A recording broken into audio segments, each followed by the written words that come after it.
Hai teman-teman, jumpa lagi dengan saya Dr. Adi W. Gunawan. Dalam kesempatan ini saya akan membahas satu topik yang sangat penting dan menarik. Ini yang sering ditanyakan oleh para orang tua dan guru kepada saya, yaitu mengapa anak sulit konsentrasi.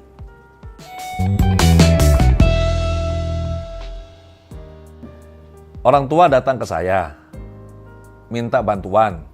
Katanya saya perlu membetulkan anak mereka. Anak mereka sulit konsentrasi. Guru-guru di sekolah, kepala sekolah, atau guru BK juga merujuk banyak murid yang katanya mengalami kondisi sulit konsentrasi kepada saya untuk dibetulkan. Saya cukup prihatin dengan kondisi ini terus terang. Seorang ibu juga bertanya pada saya begini, "Pak, anak saya ini kenapa sulit konsentrasi?" Saya tanya ibunya, "Maksudnya ibu bagaimana?" "Iya, dia ini kalau belajar ini nggak bisa lama, Pak. Pegang bukunya cuma sebentar." Saya tanya lagi, "Sebentar ini berapa menit?" "Ya paling cuma sekitar 15 menit lah, Pak." Saya pikir 15 menit sebenarnya cukup lama loh ya. Karena saya tahu tidak mudah untuk bisa konsentrasi pada sesuatu hal untuk waktu yang lama. Ini butuh energi yang besar. Berikutnya saya tanya ibu ini, berapa usia anaknya? Dan ini yang bikin saya kaget.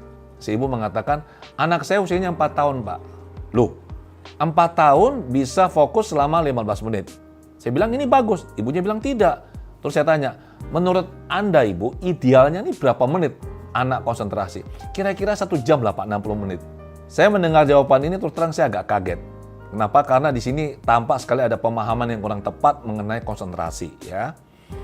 Di lain kesempatan ada lagi seorang guru yang mengeluh pada saya mengatakan bahwa ada beberapa anak di kelasnya dia ya yang nggak bisa diam.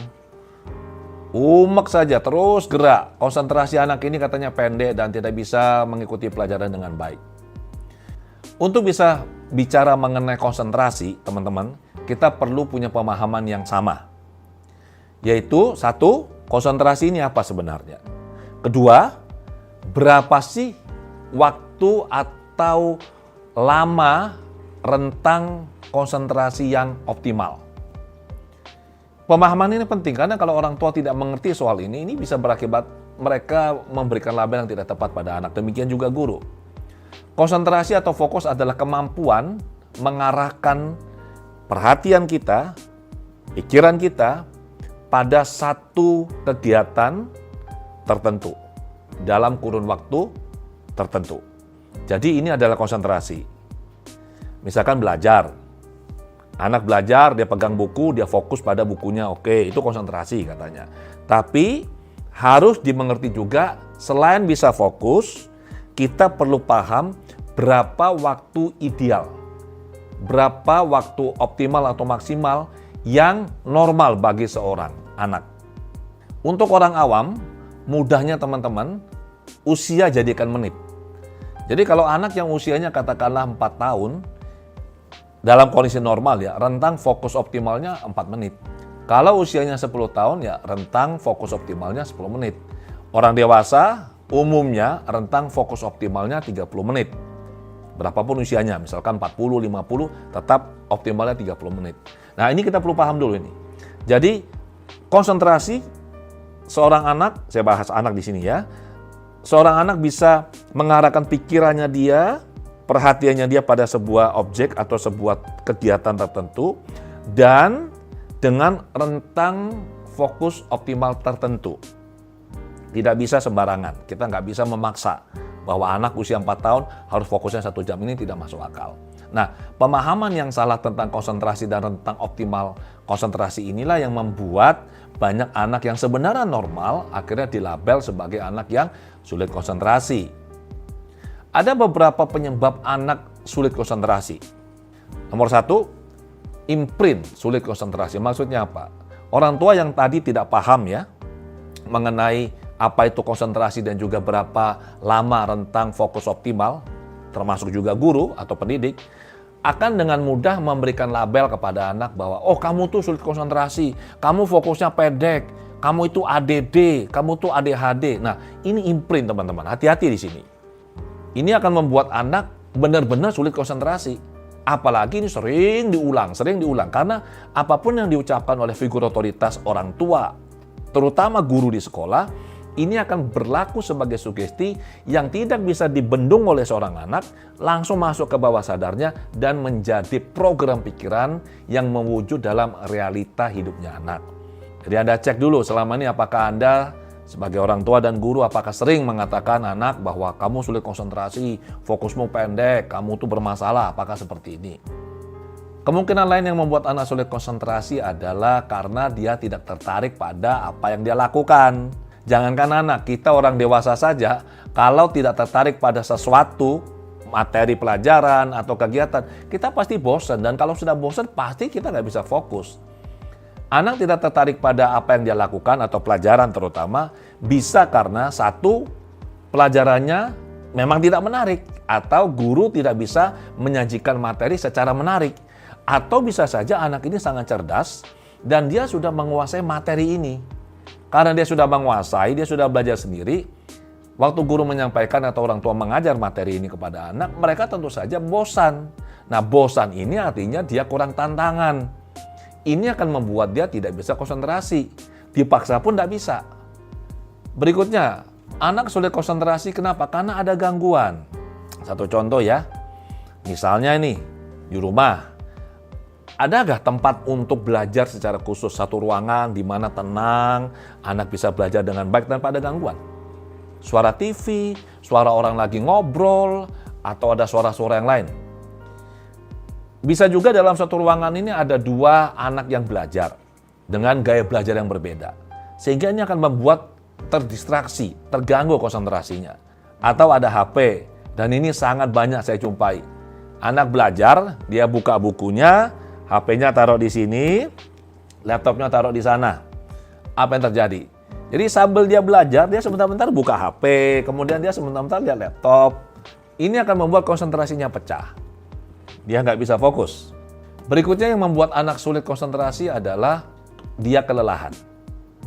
Anda bisa bayangkan ya, anak misalnya nih, bangunnya pagi, jam 6 atau jam setengah 7, siap-siap ke sekolah. Di sekolah belajar sampai sore. Ya, ada yang sampai jam 2, ada yang sampai jam 3. Kemudian pulang ke rumah, les lagi. Di rumah belajar lagi untuk materi besok, ada ujian atau ada tugas. Ini kelelahan fisik yang luar biasa seperti ini membuat anak secara otomatis, secara instingtif, secara refleks tidak bisa konsentrasi. Konsentrasi membutuhkan energi yang besar. Kalau tubuh lagi capek, jelas tidak bisa. Salah satu solusinya biasanya saya akan menganjurkan orang tua kalau anaknya sulit konsentrasi, sebelum belajar di malam hari, saya bilang sarankan kalau bisa anaknya suruh tidur sebentar. Setengah jam, 1 jam lah. Ini akan memulihkan kondisi fisiknya dia. Anak sulit konsentrasi juga bisa karena gaya belajarnya yang unik. Jadi ada 3 gaya belajar utama ya. Visual, anak belajar berdasarkan apa yang dia lihat, dia baca. Kemudian auditory, dari apa yang dia dengar. Dan yang satu lagi kinestetik, berdasarkan gerakan, tactile ya. Visual ini kurang lebih ada 27%, auditory 34%, dan tactile kinestetik 39%. Paling tinggi ya. Umumnya anak punya kombinasi 2. Bisa visual auditory, bisa visual kinestetik, atau auditory kinestetik. Biasanya ada 2 yang dominan. Kalau di sekolah, anak-anak yang gaya belajar visual auditory ini tidak ada masalah. Karena dia melihat, dia mendengar, dia bisa duduk diam. Tapi yang bermasalah adalah anak-anak yang belajar dengan gerakan, tactile kinestetik. Karena anak ini butuh gerak untuk bisa memasukkan informasi. Di kelas yang klasikal ya, sekarang ini, satu kelas misalkan anak 30, 40, jumlah muridnya banyak, dan gurunya cuma 1, tidak mungkin bisa mengelola kelas dengan baik. Akibatnya apa? Guru akan memberikan label dengan sangat mudah. Kalau ada anak yang tidak bisa duduk diam, dibilang anak yang apa? Sulit konsentrasi. Kalau anak ini terus gerak, dibilang anak ini hiperaktif. Kemudian ADD, ADHD, apapun itulah. Jadi label itu dengan sangat mudah diberikan. Padahal belum tentu anak ini hiperaktif atau sulit konsentrasi. Bisa saja karena gaya belajarnya dominan adalah kinestetik. Anak juga sulit konsentrasi karena cemas. Bisa terjadi. Orang kalau cemas tidak mungkin bisa fokus. Saat kita cemas, secara otomatis gelombang otak kita ini yang aktif adalah yang dominan ya, beta yang tinggi, high beta, 25 Hz ke atas. Gelombang otak high beta ini membuat kita selalu melakukan scanning, pemindaian, melihat ke sekeliling, ada apa ini, untuk keselamatan diri kita. Tidak mungkin orang lagi dalam kondisi cemas itu bisa duduk diam, memperhatikan sesuatu, itu tidak bisa. Jadi by design kita memang akan selalu melakukan scanning, melihat ke kiri dan ke kanan. Ini kalau dilarikan ke konteks pembelajaran di kelas atau di rumah, ini akan membuat anak ya seperti itu. Pikirannya akan scanning terus, sebentar-bentar lihat buku, lihat yang lain. Lihat lagi buku, lihat yang lain. Ini yang oleh banyak orang dikatakan sebagai sulit konsentrasi. Nah, anak cemas karena apa? Bisa saja satu, dia masuk lingkungan baru di sekolahnya, membuat dia tidak nyaman. Bisa juga ada masalah sama temannya. Bisa juga gurunya kurang enak mengajar. Dia merasa misalkan takut atau terintimidasi. Padahal gurunya nggak apa-apa. Bisa saja anak punya persepsi yang tidak tepat. Bisa juga kecemasan ini karena masalah di rumah. Orang tua sering ribut, tidak ada ketenangan di rumah. Atau anak merasa tidak aman di rumah, dia tidak merasa dicintai oleh orang tuanya. Jadi ada banyak sumber kecemasan. Bisa juga, dan ini terjadi juga, anak mewarisi kecemasan ini dari ibunya. Jadi saat ibunya mengandung dia, ibunya mengalami kondisi stres yang sifatnya kronis, berkepanjangan, cemas, dan ini diserap oleh pikiran bawah sadar anak dan terbawa sampai dia lahir dan seterusnya. Jadi ini bisa menjadi salah satu penyebab kenapa anak sulit konsentrasi. Anak sulit konsentrasi juga bisa karena energinya berlebih. Jadi anak ini energinya banyak. Anak-anak zaman saya dulu pada saat masih kecil, saya tidak pernah jumpa ya teman-teman itu dibilang sulit konsentrasi. Mengapa? Karena waktu kami kecil ini, kami pada saat sore itu pasti main di lapangan. Ya, lari sini, lari sana. Energi kami itu kami kuras, kami keluarkan untuk kegiatan yang membutuhkan energi besar ya, menggerakkan badan, lari dan segala macam, bermain. Anak-anak sekarang ini jarang sekali punya kesempatan ini. Paling mainnya apa? Jarinya doang, main game. Jadi banyak energi yang ada di dalam dirinya dia numpuk, tidak tersalurkan, dan ini membuat dia gelisah. Beberapa orang tua saya sarankan kalau anaknya sulit konsentrasi, dan ini juga saya terapkan di sekolah kami, saya minta anak ini lari keliling lapangan dulu. Jadi dia lari keliling lapangan, 1 kali, 2 kali. Kalau di rumah ada treadmill, silakan lari pakai treadmill ya. Atau misalkan jalan cepat, itu untuk mengeluarkan energinya. Nah, setelah energinya terkuras, dia menjadi tenang. Berikutnya, beberapa orang tua dan guru dengan mudahnya memberikan label anak ini mengalami ADD atau ADHD. ADD adalah attention deficit, yaitu gangguan pada konsentrasi, sulit fokus. Sedangkan HD itu adalah hyperactivity. Jadi anak itu terus gerak. Ada juga yang mengatakan anaknya ADHD. Jadi sudah attention deficit, ada hyperactivity-nya lagi. Nah, untuk bisa mendiagnosa anak secara tepat, akurat, apakah dia mengalami ADD, ADHD, maka ini harus dilakukan oleh tenaga profesional. Dalam hal ini psikolog klinis dan psikiater. Orang tua atau guru atau orang-orang biasa yang tidak terlatih untuk melakukan ini, tidak punya kompetensi, tidak dibenarkan melakukan penegakan diagnosa. Nah, saya kutip dari buku DSM-5 ya, Diagnostic and Statistic Manual of Mental Disorder. Untuk bisa mengatakan seorang anak itu mengalami ADHD, itu harus ada kriteria yang dipenuhi, tidak bisa sembarangan. Tidak bisa dia sebentar tidak bisa fokus begitu tiba-tiba, wah kamu tuh ADD atau ADHD, itu nggak boleh. Menurut buku DSM ya, saya ambil yang dari DSM versi 5 yang terakhir, ada minimal 6 gejala yang harus dipenuhi oleh seorang anak. Dan ini harus konsisten dalam waktu 6 bulan dia mengalami gejala ini. Kalau dia mengalami minimal 6 gejala ini, minimal ya, dalam waktu 6 bulan, barulah anak ini bisa dikatakan sebagai anak yang mengalami ADD atau ADHD. Tapi sekali lagi ya teman-teman, yang boleh melakukan penegakan diagnosa ini adalah psikolog klinis atau psikiater. Orang yang terlatih dan punya kompetensi. Orang biasa nggak boleh. Apa saja yang dimasuk dalam gangguan perhatian? Sering gagal memusatkan perhatian pada hal kecil atau membuat kesalahan yang ceroboh atau tidak hati-hati dalam pekerjaan sekolah atau kegiatan yang lain.